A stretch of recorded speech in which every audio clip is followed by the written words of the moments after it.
how dare you take my son? Why did you take my son? If you love, why did you take my son? And I had to work through the answers. I was never going to laugh again. I was never going to have sex again. I was never going to have any kind of loving relationship with my husband. I was just going to stay in this dark pit of... And no, give yourself permission to be kind to yourself. Be your own best friend, for God's sake, you know? Stop judging yourself so harshly. I mean, I was seeing ghosts and spirits and things, and I would sort of say to people, why is nobody talking to them? They go, well, who? Well, them. If you're carrying all this heaviness, all this sorrow, which they know you've got to deal with first, they can't reach you. I used to say to the angels, like, I have taken enough pills to drop an elephant. Why am I still here? And they said, because you're supposed to be.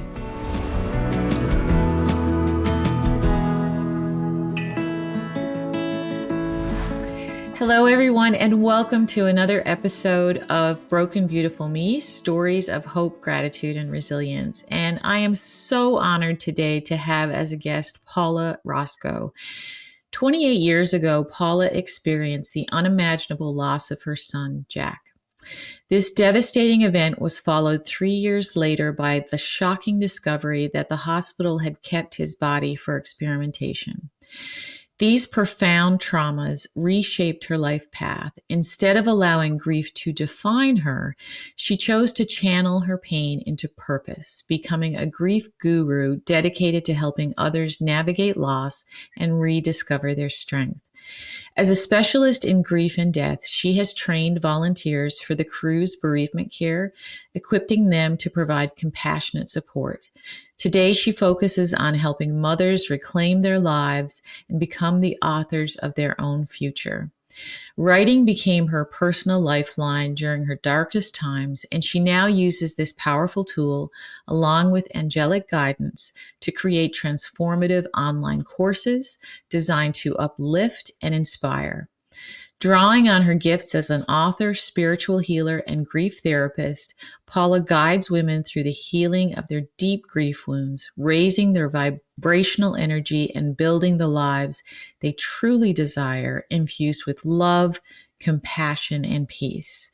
Paula is the proud author of the bestseller, Survive Grief and Come Back to Life, Memoir of a Survivor, a testament to the resilience, healing, and journey back to wholeness. Welcome, Paula. Thank you so much for being here with us. Hello, Kelly. It's lovely to be here. Just for our listeners who may not know about, your work or your story, can you just tell us a little bit more about, how you started this work, about your journey that brought you here? Okay, yeah. Gosh, where to start? I suppose I have to start from Jack. I have to start from my son. He was, as we just said before, he was my catalyst. He was my gift. Yes. He was like, okay, Mum, I've lived for 8 months. I can't live any longer. Now you go. Yeah.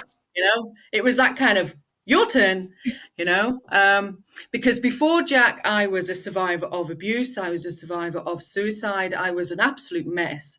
And then when I had Jack, I thought, this is it. This is my new beginning. This is going to be my new life. I'm going to be a mom, and I'm going to have a lovely marriage. And no, okay, wasn't meant to be. But I refused to give up. I refused to go backwards. It's just, no, it just wasn't an option. If Jack could live 8 months, then who the hell was I to say I'm going to give up on life? So that for me, it was, right, I'm going to embrace life. I'm going to be a yes woman. I don't know if you've ever seen that film. What's his name? Jim Carrey, whatever his name is. And he's done a film called The Yes Man. And when we saw that, my husband turned to me and said, that was you. That is you. You say yes to everything. I said, well, if you say no, you don't know what you could be missing. If you say yes, wow, you don't know what you're going to get. That's right. You step into life. You don't retreat from it.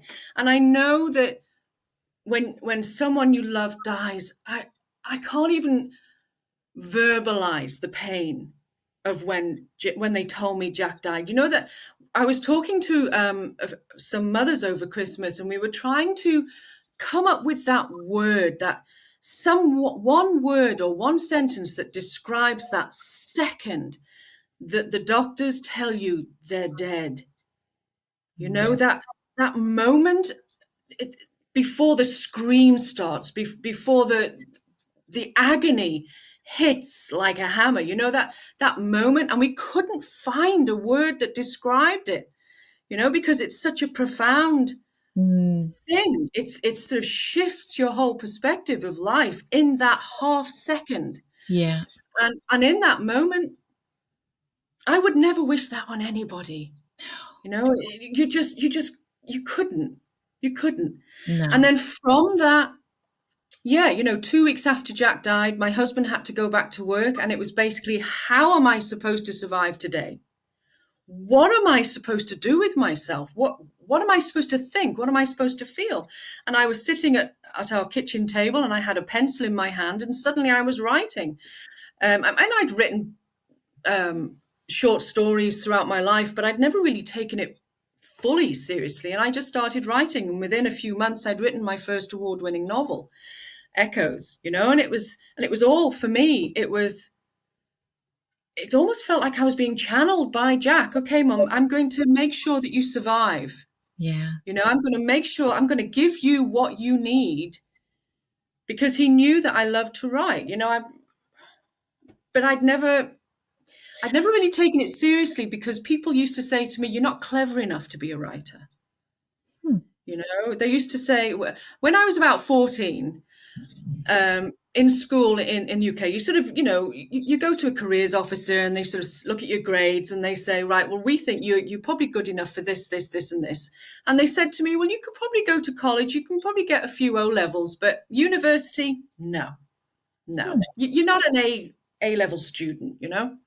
I thought, well, okay, you know, they're adults, they've got to know better than me. So I kind of stepped away from my hopes and dreams of becoming a famous author, because I always wanted to be like, you know, the woman Murder, She Wrote. She's Yes. like Angela Lansbury. Yeah. I wanted to be her. I wanted to be her, typing away, you know, with a glass of wine on the side there, you know, yes, I'm going to be an author. But it never happened until Jack died. And I suddenly went, you know what? I don't think being clever comes into it. No. I can either write a good story or I can't. I'm going to let my readers decide whether I can or can't. And as it happened, I was good at it. So I did some more, and I did some more, and I did some more, and it was great. And then, but it wasn't enough. I didn't feel like I was fulfilling something. There was something missing in my soul that I could do better. I could do more, you know, and I was still seeing the way people talked about grief, how people reacted, and how people still whispered the word death and grief, and nobody wants to talk about it because it's the big baddie in the room, you know. And I used to, as I say, I used to volunteer for Cruise Bereavement Care, and I thought I could teach this. So I did. I qualified as a teacher, and I came back, and I taught people for 6 years, you know, and it was such a profound shift. But I still felt I could give more, because people were still not talking about it. People still thought that if you said the word death or grief, or if you wrote your will, I came across this countless times. If you wrote your will, well, you're basically saying, come on, Grim Reaper, come and get me, you know. And it was like, no, you've got to talk about death. You've got to talk about grief, because when it inevitably happens, because every single person on this planet is going to die, Right. and it's an awful part of life. Of course it is. Nobody wants that to happen, but it is going to happen. So how you react to that, how you change your mindset to that, is one of the most important, and I think personally, the most vital thing that you have to do, so that you don't lose yourself completely. Of course, you're going to lose yourself a little bit. Of course you are.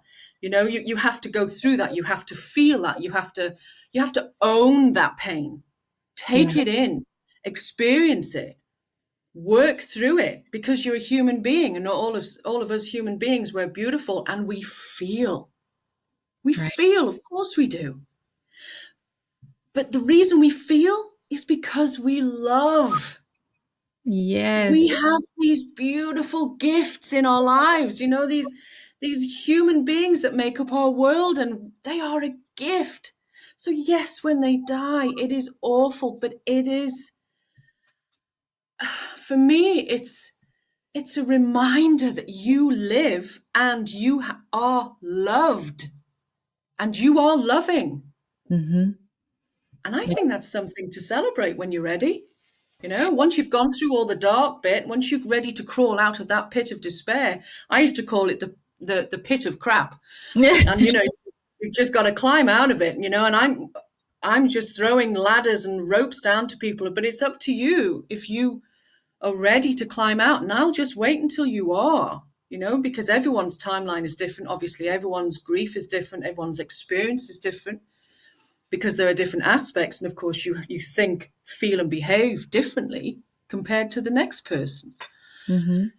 So yeah, grief is part of life, and it's the horrible kind of, of course it is, but it doesn't have to dictate the rest of your life. I think that's what I'm trying to say.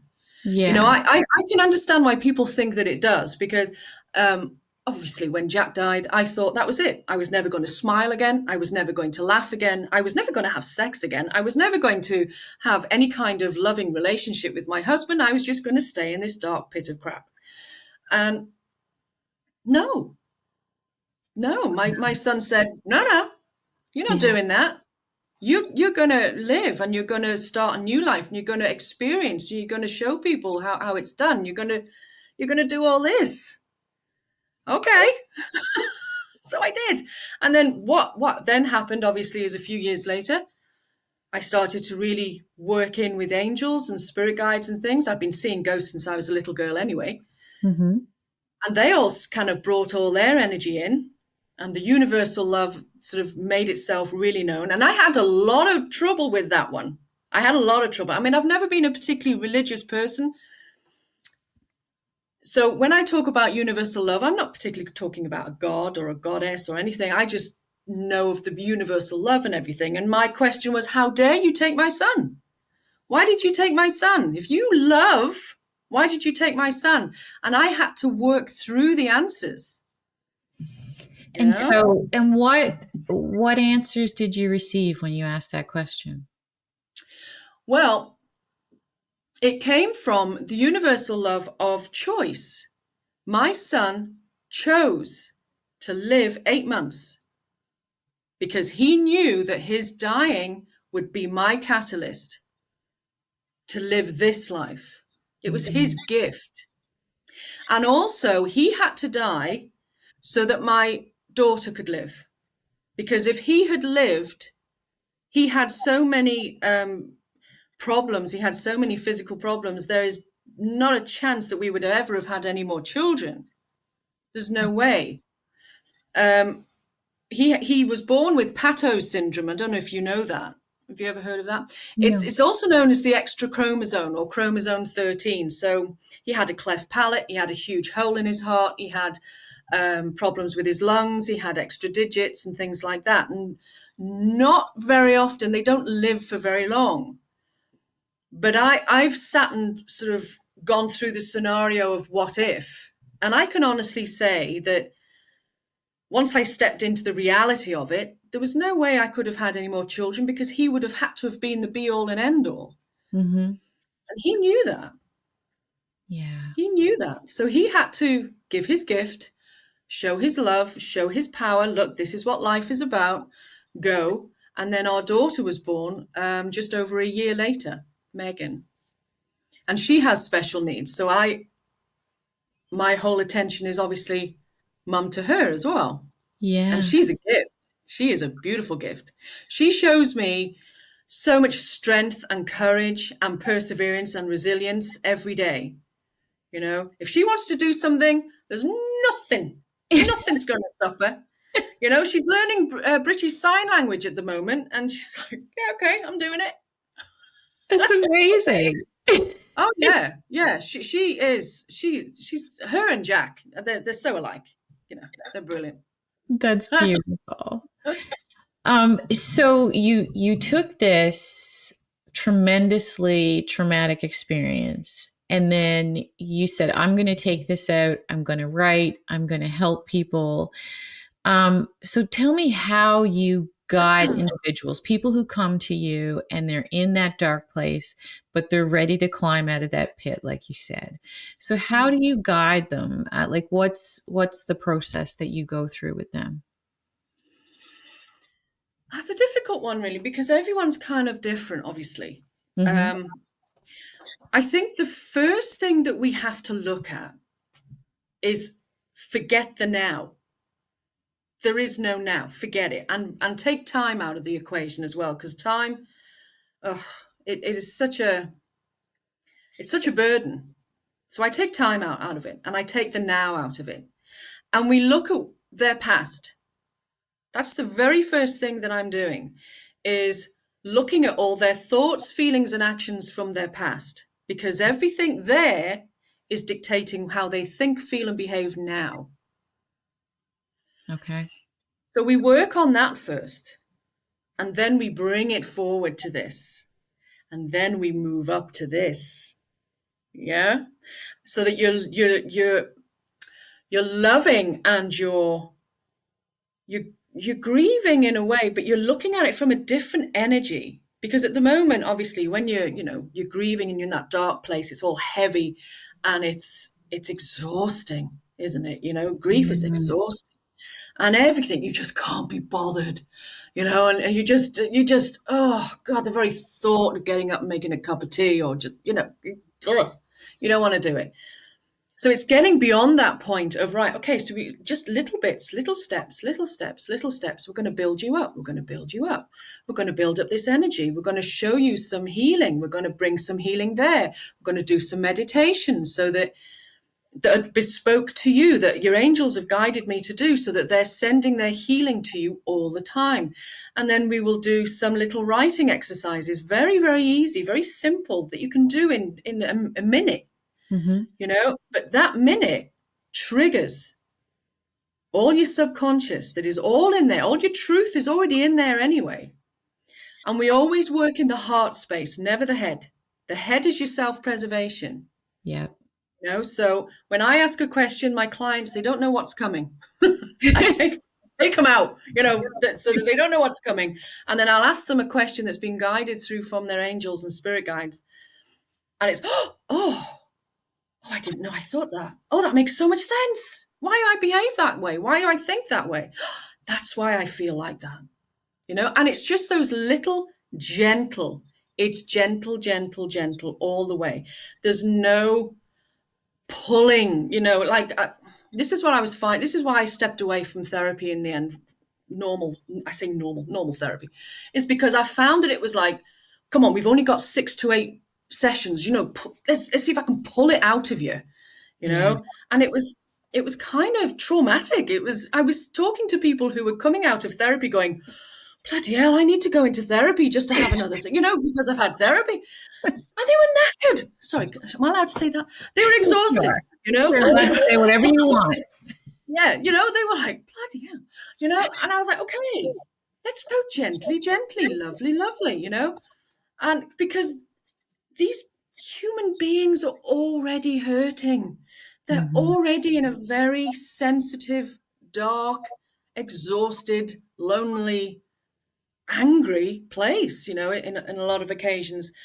So I created lots of programs where it's about being gentle. It's about being kind to yourself. It's reminding people to give yourself permission to be kind to yourself. Be Mhm. your own best friend, for God's sake, Stop judging yourself so harshly. You're going through enough. If you don't Yeah. want to get out of bed, stay in bed.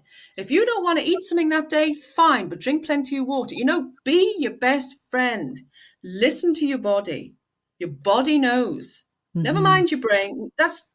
Forget that. Your body knows. Listen to your body. And I know this can be really difficult for some people, who have to go to jobs and they have other children and things. But this is where I always talk to people about honest, open conversations. You have to have them. And I know it can be difficult to even speak your truth during this time, but you have to try and have them with your family and your friends so that everyone's on the same page, you know, so Mhm. that when something happens, it's not a surprise. They know that you're feeling that right now. Okay, so let's leave her be, you know? Or she needs that time. Okay, let's leave her be and we'll come back when she's ready. You know, you've got to be on the same page because I see this time and time again. People are not on the same page. So Mhm. marriages break up, friendships break up, children don't know what's happening with the parents don't know what's happening with the kids, Yeah. you know, because no one's talking to each other because you can't say grief, you know, you can't say the D word, you know, you've got to say, you've got to speak your truth, you've got to get it out. And what I do, I work with married couples who are, you know, are at the end of their marriage really because of a child has died, and that's the real sadness. It And is. I'm actually just writing a tiny mini book about that right now, about bridging the gap between you and your partner when you're grieving, because the, no one talks, you know, the communication's just gone out the window because no one knows what to say. No one knows what the other's feeling. They don't know what the other one's thinking. If I say that, are they going to react like that? If they say that, they go, so nobody knows anything. So they don't speak. They just go into self-preservation mode. They back off. What we need to do is step back into that, you know, and first thing first, do you want to save your marriage? It's a yes or no answer. You either know it or you don't. Next question, do you want to start talking to each other? It's a yes or no answer. Okay, from that point, we can start and we start doing little writing exercises Mhm. and it gets them talking.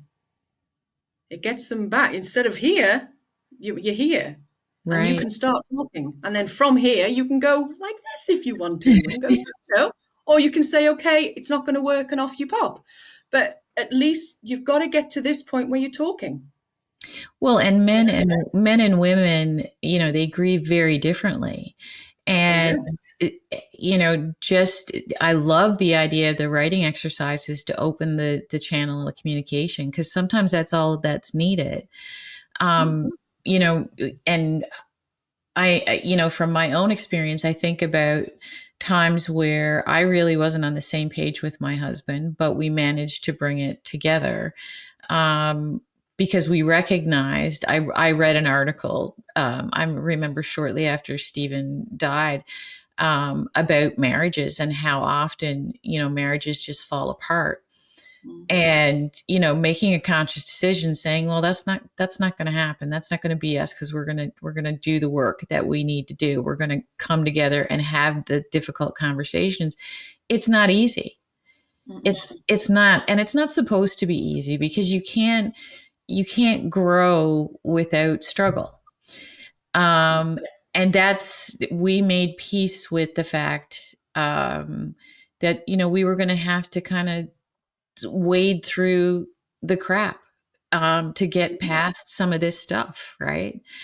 Yeah. Um, I love what you're saying about like how everybody is afraid to talk about grief, and I'm a strong believer in normalizing that conversation, making it normal. I'll give you an example. So my younger son, Brendan, he was 12 at the time, and I was writing because I started writing like you did. Um, like I was just the typist. I always say that. I don't know where that all came from, but I was just typing away, right? Beautiful. And I would be crying as I was typing because I was writing about Stephen and writing about my pain and getting it all out there. Not even realizing at the time that it eventually would become a book. But I told Brendan that tears were normal and that it was okay to cry and that was part of what we were going through. And I described it. I said, Brendan, I'm just letting steam off my grief kettle. So if you see me crying, that's just the Love it. steam off Love my it. kettle. Love it. Just Love let it. me get that steam out and I'll be fine. Right. And so he would peek into my office and say, steam off your grief kettle. And I'd say, yep. And he'd go. And it was normal to him. It didn't scare him. It didn't, because I had said, this is part of it. So I don't want you to be afraid of it. If you see mom crying, that's okay. And so he just kind of got used to, it didn't happen all the time, but he just got used to the fact that I needed to let a bit of steam off sometimes. And I think that I love that that's what you're doing with your work, is that you are normalizing this conversation.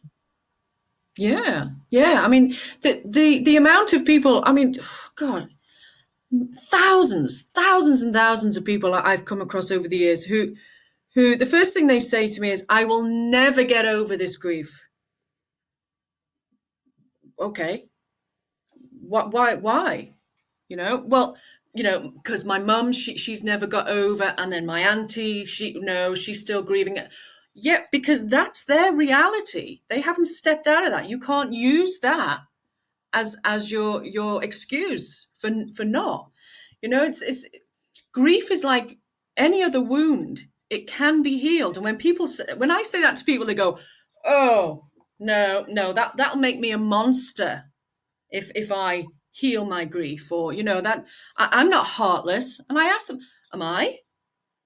Am I heartless? Am I a monster? Because I don't grieve Jack anymore. I don't mourn him. I can love him and feel all these beautiful things for Jack from up here now. Yeah. I'm not down here. Yeah. I still have my days, I mean, I still having a cry sometimes, and on his birthday in May, I will probably have a good cry, and people know to leave me alone for about half an hour, and then I'm fine. It's okay to do that. But with grief, people will have this idea, well, that's the way it's done, so that's the way I have to be. And if I deviate from that, I must be a bad person. So I say to them, well, okay, so one, did you love the person? Yes. Okay. So you say that you will never get over grief. Yeah, I will never. I'm going to carry this grief around with me forever. Okay. When you have pain, do you heal it? Yes. Okay. So when you do something and you feel guilty or you feel shame or something, do you work through it and then heal it? Yeah. So you don't carry the guilt and that. No. Okay. All right. So when you feel sad, do you work through that? Do you deal with it and then you heal it? Yeah. And I just go through all the things that grief actually is. I go, Right. you've just healed all of them. Oh yeah. It's just the word grief, isn't it? It's a word. If I could change it to bag of crap, I would. Everyone's going to go through a bag of crap. You're going to heal that bag of crap one by one, and then you're going to be up here elevated and feel great. How does that sound? And they'll go, oh yeah, actually, that sounds really good. Right, that's what we're going to do. So you just take away the word, because words they have power, of course they do.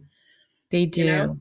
Yeah, absolutely. And I mean, I think, do you feel like, and you talk about those hard days, and my Stephen's birthday's in May too. And so I always have, my own little moment in May. And, but I feel like instead of carrying the grief, I continue to carry the love. And so I carry the love that I have for him. But the grief, I think, as you have done, I feel like I've channeled it into doing the work for others, to help others find their way out of that dark place. So for people who are truly stuck, who show up to you, I mean, because some people, they find themselves in a place that they just simply cannot get out of that pattern of thinking. And how do you teach people about that higher vibration? Because once you discover that higher vibration, it's hard you can't forget it. Once you reach it, you can't forget it's there. Sometimes you dip down depending on what's going on. But Yes. how do you counsel people on that, about achieving that higher vibration and the possibility of it? Well, I think the main thing is they have to be open to it. I mean, they have to be. There are some people I work with, they don't want to talk about angels. They don't want to talk about, and that's absolutely fine. Again, each individual is very different. Each individual is obviously, I change my program bespoke to what they need. Mm-hmm. Now, I've come across a few people who don't believe in a higher power. They don't believe in universal love. They don't believe in any of that nonsense. When you die, you just dust. That's it. You go back to whatever. Okay. And that's it. And my first question to them is, what do you want? Yeah. What is it you want? Where do you want to get to? Because you've come to me knowing that I do all this, but that's your first statement. What is it you want? So you've already told me you don't believe in all that. You don't want all that. You don't want this. So what do you want? Well, I want to feel peace. I want to feel, okay, well, let's start there. You've got to start where they are. Mm-hmm. You know, I can't, you've got to start on their frequency. There's no point in me talking about higher powers, higher energies and stuff like that, because they won't hear it, because you're on a different frequency. You know, Right. It's like two separate lines of frequency. There's no point. But we start from there. And I follow their lead, you know, but inevitably it eventually comes back to, I felt something the other day, or I heard something the other. I was working with someone not that long ago, and they were very much like this. Don't want any of that. Did it? No. It's all. I won't say the words he used, but not having that. and it was after a few weeks of working with me, he said to me, "I'm sure I heard them. I'm sure I heard someone call my name the other day." And I said, "Okay, well, what did you feel like? Regardless of whether it was real or not, what did you feel?" "I felt good." "Okay, let's start from there." Yeah. I mean, he's not, he sort of goes between, I'm an atheist and I'm an atheist.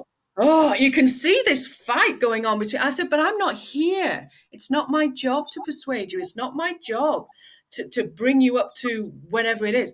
My job is to walk alongside you where you are.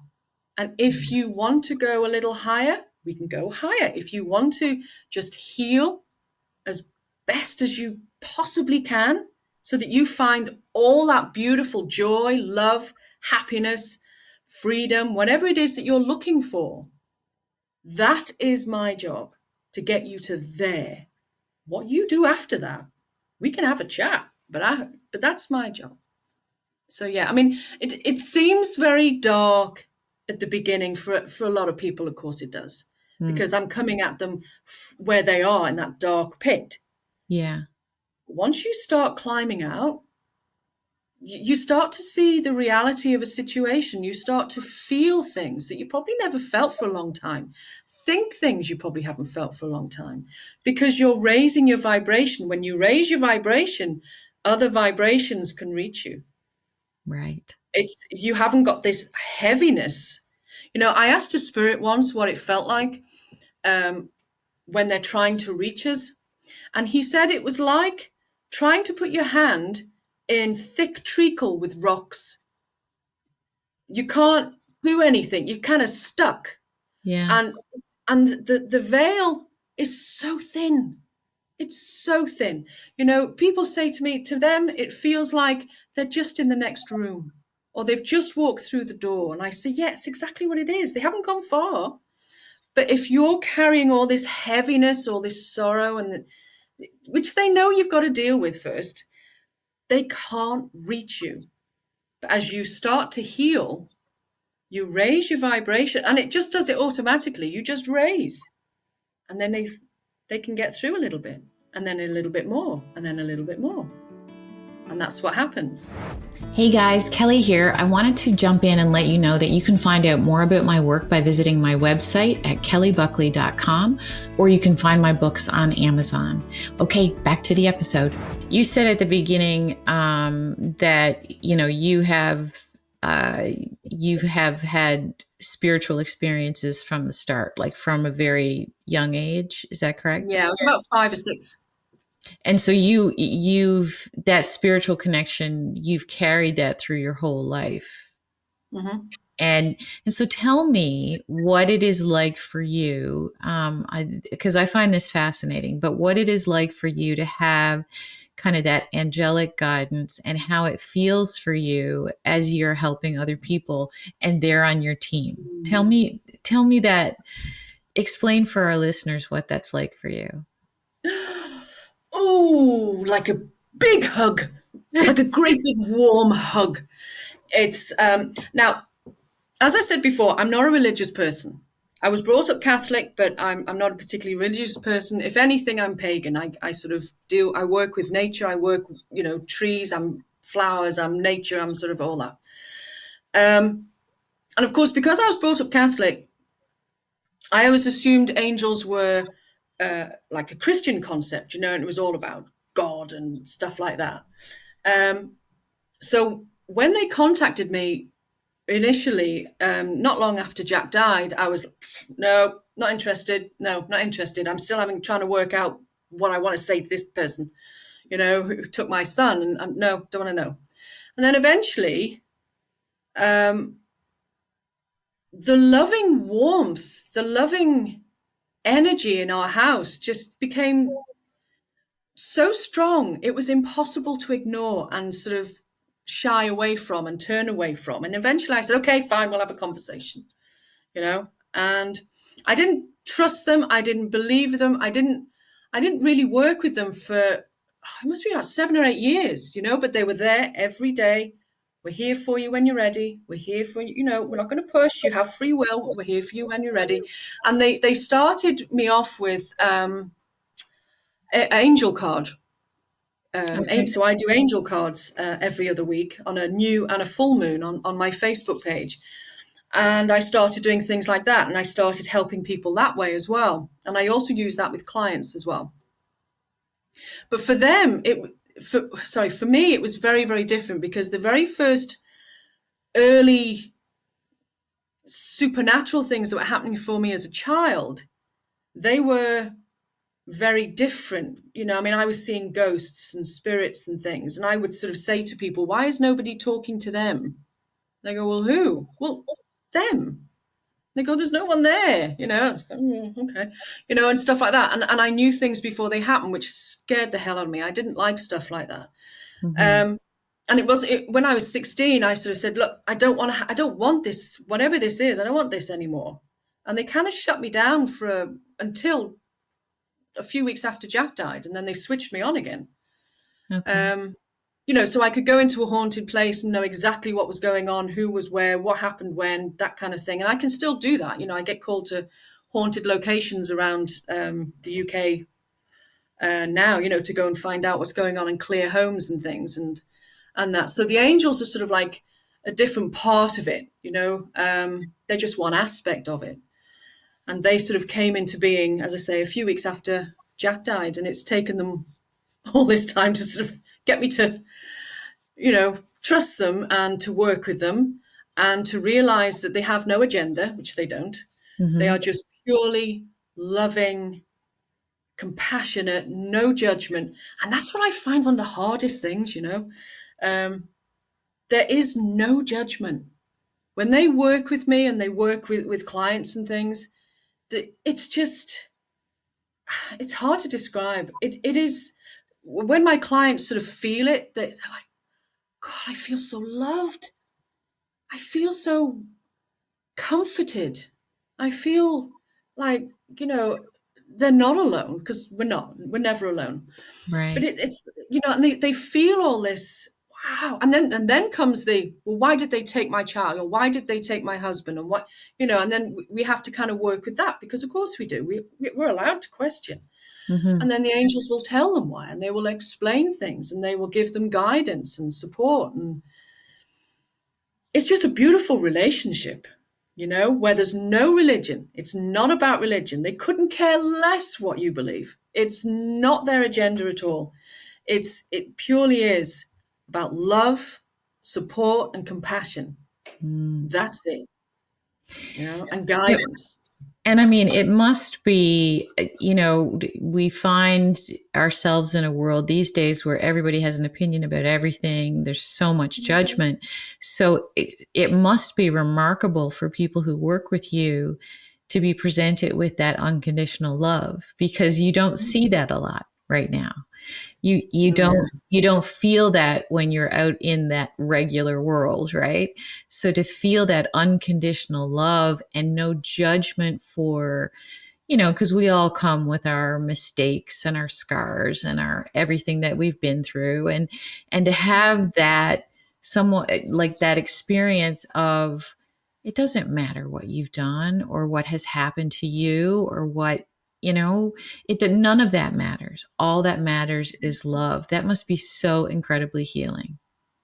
It really is. It's being accepted for who you are, regardless. I mean, I used to sort of say to them, look, but I've done this and I did that. And they go, yeah, and, and yeah, move on. We did. It's you that's holding on to that. We're not bothered by that. What you did in the past is made you who you are. And that's where we step in. We accept you for who you are. And we will help you be who you want to be. Hmm. But you have free will. Until you ask, we can't do anything. We can just be around and sort of help you a little bit and support you, but we can't really step in. It's only when you say, I'm allowing you in, can they fully step in. So they had to wait for me to work through all that angst, against religion and stuff like that, before I finally allowed them to step in to my world, to step into my energy and say, okay, right, okay, we're going to work together. Show me what I Hmm. need to do. And it was them that sort of guided me to write, my bestseller. It was them who have guided me now to write little mini books about specific problems that Yeah. grieving people face. And I'm just going with it, you know. Yeah, okay. Because Yeah. they say to me, Paula, does it feel right? You've got to listen to your body. If it feels wrong, ask yourself why. Is it your mind telling you it's wrong, or is it your body? You got to do the work. And if it's your body saying, okay, so maybe it's not quite the right time yet, or you step into it fully and embrace it and say, yes, got to, yes, woman, yeah. So tell me a little bit about your book, because you have such an incredible story. So tell me about what it was like to write it, and what lessons do you find when you're out and you're working with people, do you find resonate with them most? Tell me about your story. Well, I've got the book here. Ooh, little plug. And we're Um, and we're gonna have the link to your book and all the okay, great. information in our show notes, so everybody So can find you. okay, so lovely. So basically, a couple of years ago, I was approached by a publisher called She Rises Studio and asked if I wanted to be one of 100 women in the world to write a book about their life. About they wanted to work with women who had been through trauma and were now doing something as service to the world. And I said, yeah, okay, I'll do that. And as soon as I thought that, this idea came into my head for my book, and it's in 3 parts. So the first part is a bit of information around grief and how my take on it, if you like, because Mhm. I haven't written too much on that because there's so much on the internet and I don't like to overwhelm. The second part of the book is a self-help section. So I've put in 12 self-help things that you can use to help you get out of that pit, basically. And Okay. these are 12 things I also use with clients. And then the last bit is my memoir, because I wanted people to see exactly what I had survived. I mean, I'm talking sexual abuse, I'm talking physical, mental abuse, I'm talking the whole shebang. I've died twice. I've committed suicide 7. I was a mess. I was an absolute mess. Um, and I survived.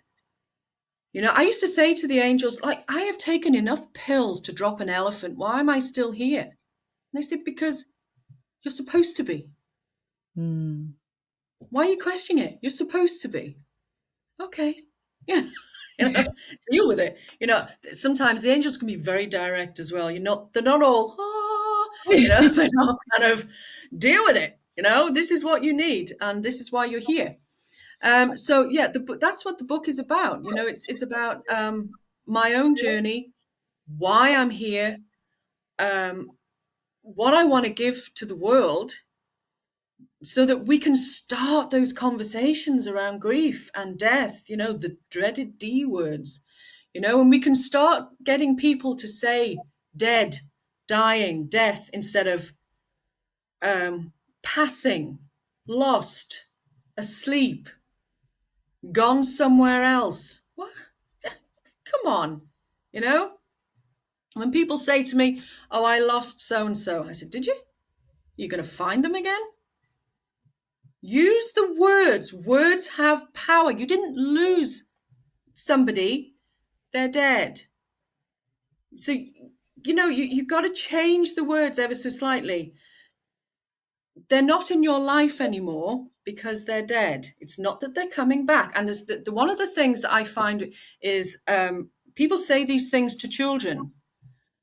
They're lost, or they've gone to sleep, or you know, stuff like that, and it terrifies kids. You know, that they then wonder why their children are having problems sleeping. Well, of course, they don't want to close their eyes. They think they're going to die. They think they're not going to wake up again, like Uncle so and so from next. You know, it's you've got to be careful of what you say, and the best thing you can say is the truth. Yeah. Death, dead, dying, grief. You know, use the words. I actually come from a healthcare background, so I was a nurse, and I worked in critical care areas and emergency for a period of time. And you know, it was one of the things that that I remember about that is when you would do a death notification, that it was incredibly important that you be concise and clear and don't mince words. Don't say anything like gone to a better place. Don't say, you say that that person died. Yeah, Because the shock of it, people will interpret your communication in a way that they will still think that that person is maybe, you know, behind the curtain and still has potential to be alive.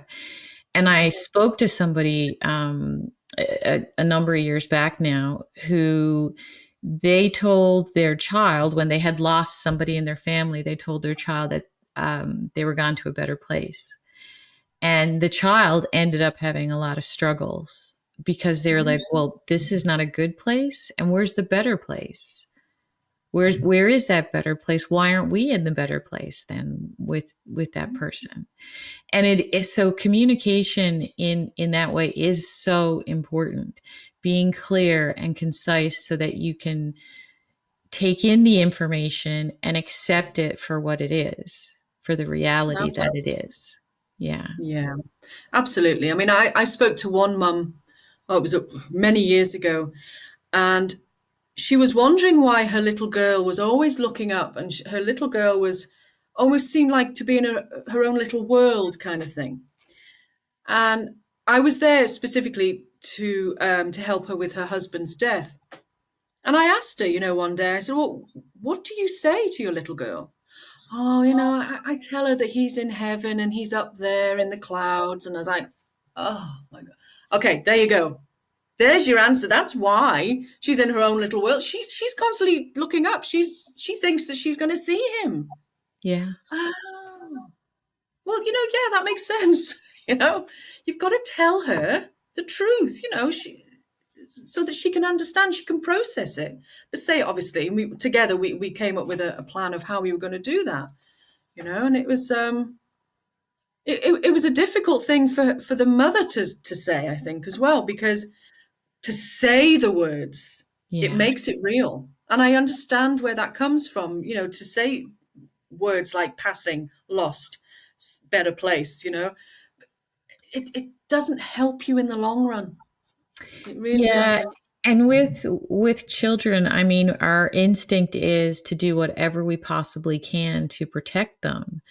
Mm. But you can, and I learned this for myself in communicating with my own son, because I struggled with that. I struggled with, like, well, how do I protect him? I wanted to protect him from everything, but yet here was reality facing us, slapping us up the side of the head.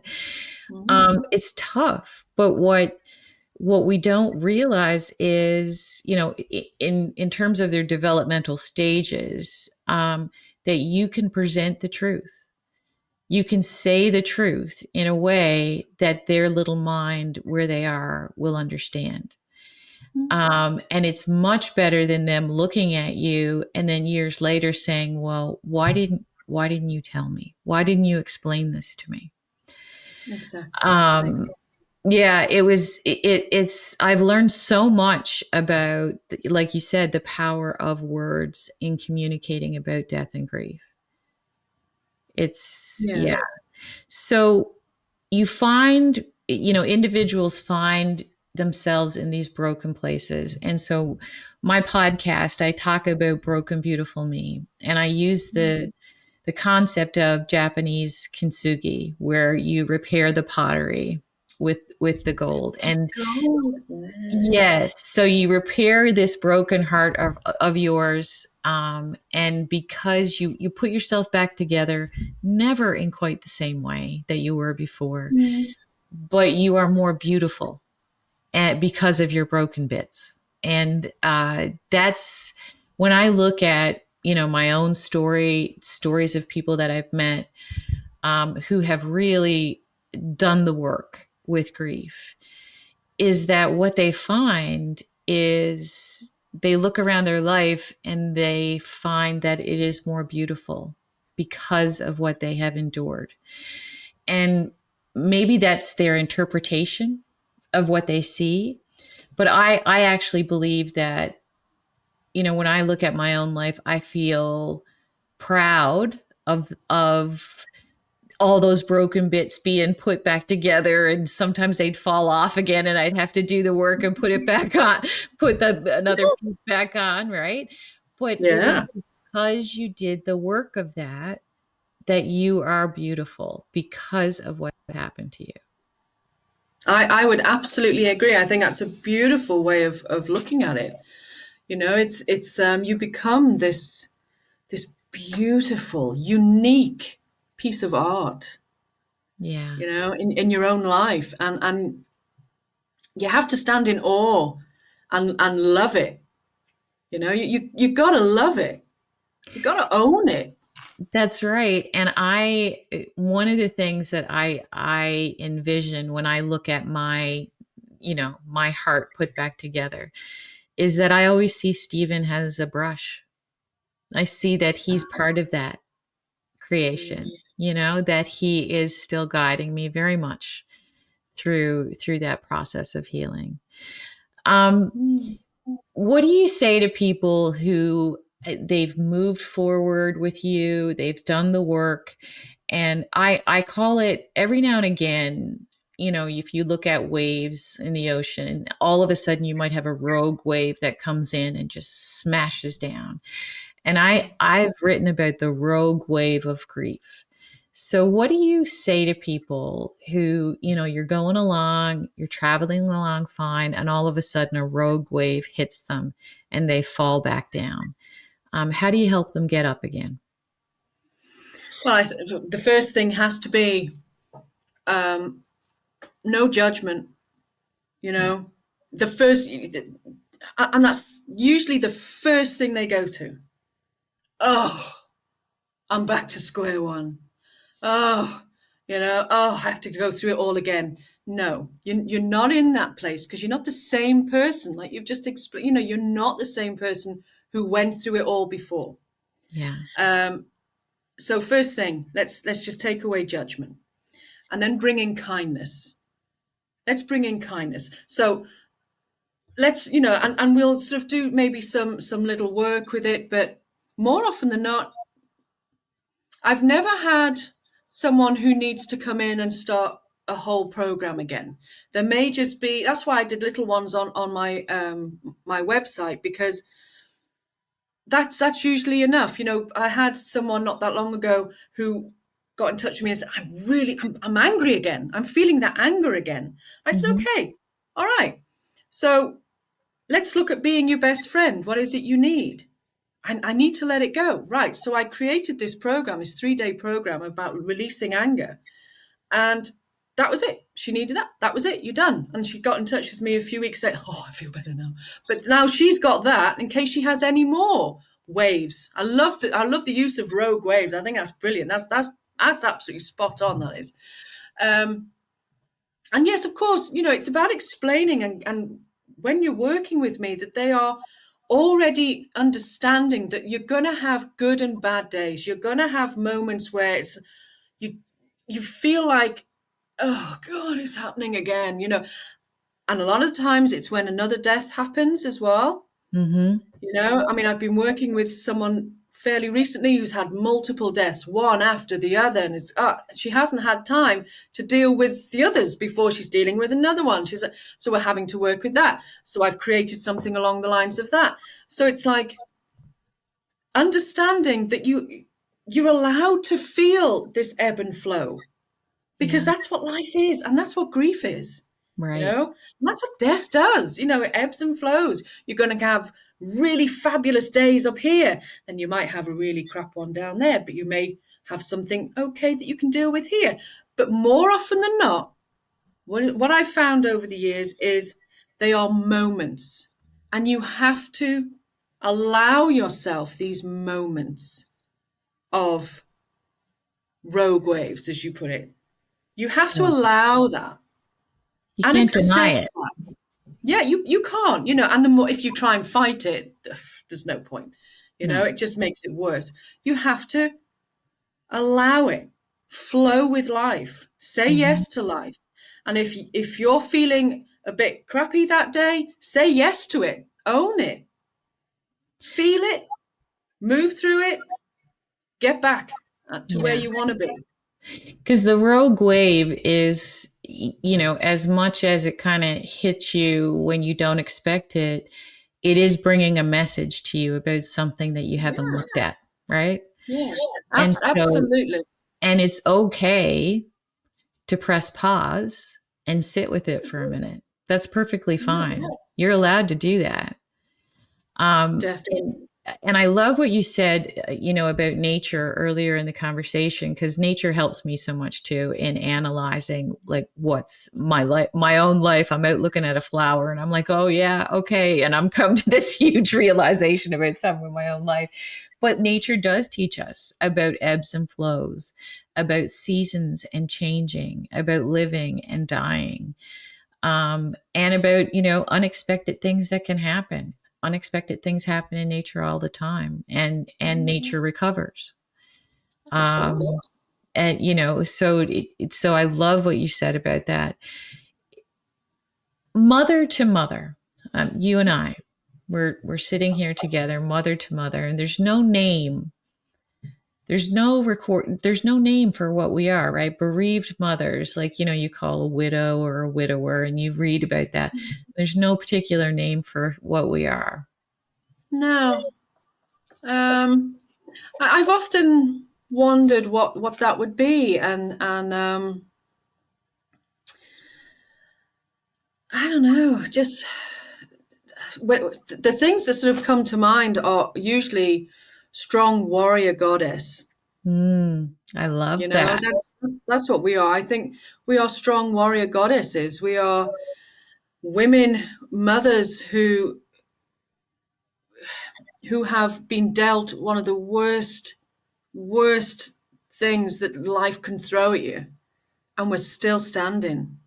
We're Still. still breathing. We're Yeah. still feeling. We're still thinking. We're still here.